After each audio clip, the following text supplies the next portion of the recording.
Jock was born with severe cerebral palsy. We weren't expecting it. It was a shock to us. When he was born, he couldn't suck. He had no suck reflex. He didn't move like a normal baby. Kiana was diagnosed with a condition called polymicrogyria.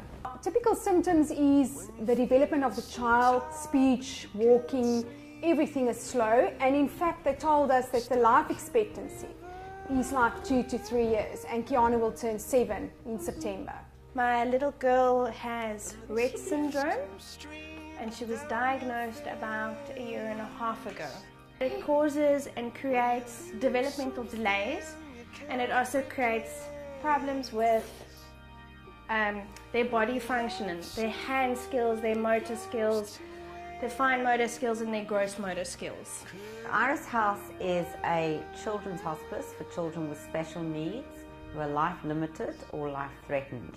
Currently we don't have a building, so all of our care is done in the community. Basically what our team does is they go out to our families and we provide up to 4 hours worth of quality care in the child's home.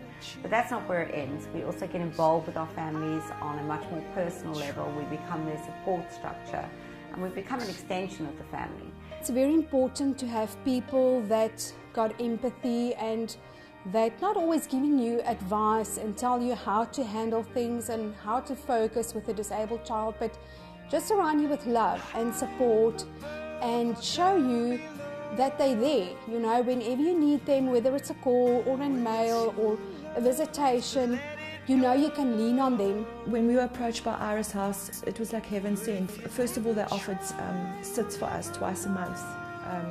The first time I went out for dinner with my husband for the first time, basically since we'd had Jock. In 3.5 years. All our care team members are trained by myself. They go out, they do therapy with the children, they do physio with the children, we do play therapy. We basically do what that family needs us to do. I never ever thought that I would have a syndrome child. I was never really around children with syndromes. In fact, we never thought it would happen to us or our family. It changed everything, it changed your life from the first day. But it's not always bad.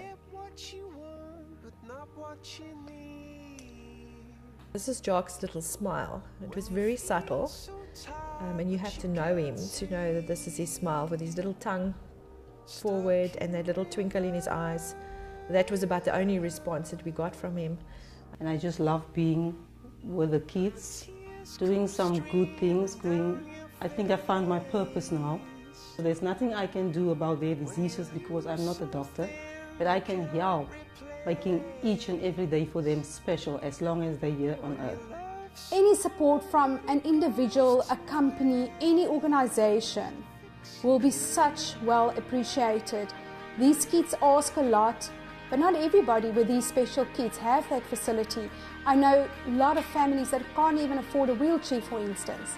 So any one of you outside that know you've got a purpose to do something for anybody out there, this is the place where you can put your money. We struggle a lot, with support, so obviously Iris House is wonderful because of that. And Iris House cannot do it without the support from the community in order to make things better for our children. I would like all people out there, if I can attract the more the merrier people I can attract to help Iris House. Because now I've seen that Iris House do a lot for these kids.